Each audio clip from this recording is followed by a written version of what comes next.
ఒక కొడుకు తండ్రి బైక్ కొనివ్వలేదని చెప్పేసి చాలా కోపంతో ఎప్పుడు అంటుకొని వాళ్ళ నాన్న పర్సును కూడా దొంగతనం చేసి జేబులో పెట్టేసుకొని ఈ హడావుల్లో వాళ్ళ నాన్న బూట్లు వేసుకొని వెళ్ళిపోతాడు. వెళ్ళిపోతూ కొడుకు బైక్ కొనివ్వమంటే చేత కాదు కానీ కొడుకు ఇంజనీరింగ్ కావాలని కోరుకుంటాడు. ఏంటో ఈ తల్లిదండ్రులు అనుకుంటా కోపంగా వెళ్ళిపోతాడు.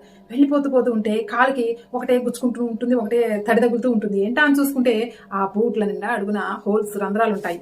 అయితే అయినా కానీ ఇతను కోపం మీద అన్ని ఏం పట్టించుకోకుండా ఈడ్చుకుంటూ వెళ్ళిపోతారు. బస్ స్టాండ్కి వెళ్తే బస్సు ఇప్పుడు బస్సు ఎన్నింటికి వస్తుంది ఏంటి అని అడిగితే 1 గంట టైం పడుతుందని చెప్తే అలా బస్ స్టాండ్ లో కూర్చుంది. ఈ లోపు నాన్న పర్సులో ఎంత ఉన్నాయో, ఎన్ని డబ్బులు ఉన్నాయో చూద్దామని చెప్పేసి పర్సు ఓపెన్ చేస్తే అప్పుడు ఆ పర్సులో ఆఫీస్లో అప్పుగా తీసుకున్నటువంటి లోన్ బిల్లు, అలాగే కొడుకుకి కొన్నటువంటి ల్యాప్టాప్ బిల్లు, అలాగే మీరు పాత బూట్లు వదిలేసి శుభ్రమైన బూట్లు వేసుకొని రమ్మని చెప్పేసి ఆఫీసర్ రాసినటువంటి లెటరు, అలాగే మీ పాత స్కూటర్లు బైక్ ఇచ్చి కొత్త స్కూటర్లు బైకులు తీసుకొని ఎక్స్చేంజ్ ఆఫర్ బిల్లు, అది ఆ పేపర్ కూడా ఉంటుంది. ఇవన్నీ చూసినటువంటి కొడుకు కళ్ళు చెమర్చాయి ఏడ్చుకుంటూ.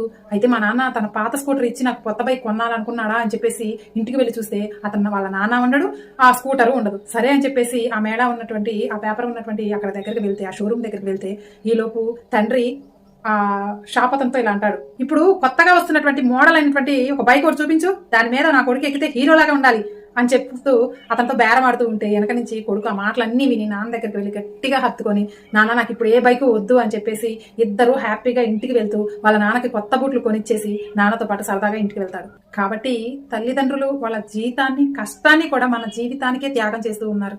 వాళ్ళ తల్లిదండ్రులు ఏదైనా అడిగినప్పుడు అది వద్దు అన్నారంటే దాని వెనక ఏదైనా బలమైన కారణం ఉంటుందని అర్థం చేసుకొని తల్లిదండ్రులు తప్పుగా అర్థం చేసుకోకండి. మీరేమంటారు?